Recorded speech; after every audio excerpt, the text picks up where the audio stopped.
तो आज मैं ट्राई करूंगा एक स्ट्रेंजर से मेरी पतंग मांगने की, जो कि मेरी कट के गई हुई थी पतंग को। देख ये लौटाता ये लेके भाग जाता है। तो बात कुछ ऐसी क्या, सुबह सुबह जब मोड़ता देखता तो मेरी गाड़ी पूरी धूल से भरी हुई थी, क्योंकि मैंने इससे पहले बारिश पर धोया नहीं था।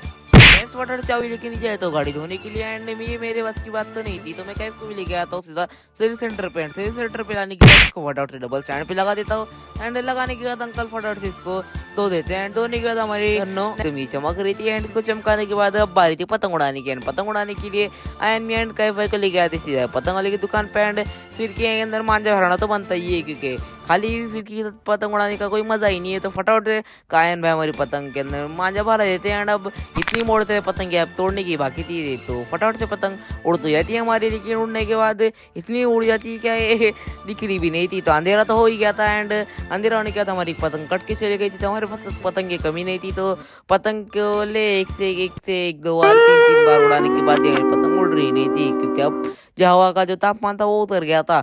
तो अब बस बारी थी घर पे आने की। घर पे आने का मौका आता था, हमको देखती सामने हमारी जो पतंग कट के गई थी वही पतरे पे अंकल लोग चढ़े हुए थे कुछ काम के लिए। तो मैं उनसे पतंग मांगने की ट्राई करता हूँ, देखते ही देते या नहीं देते। पतंग है ना हमारी पतंग कोपरे पे।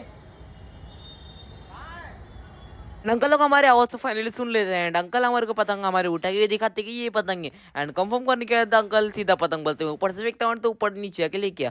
तो मैं फटाफट से भाग सकते नीचे आ जाता हूँ, एंड मेरे को मेरी पतंग तो फाइनली मिल तो फाइनली हमारे को हमारी पतंग मिल गई है। एंड ऐसे व्लॉग्स देखने के लिए सब्सक्राइब शेयर, तो मैं ये सब कंटेंट के लिए बना रहा था, तो ये सब सीरियस मत लेना। Thank you, follow for more.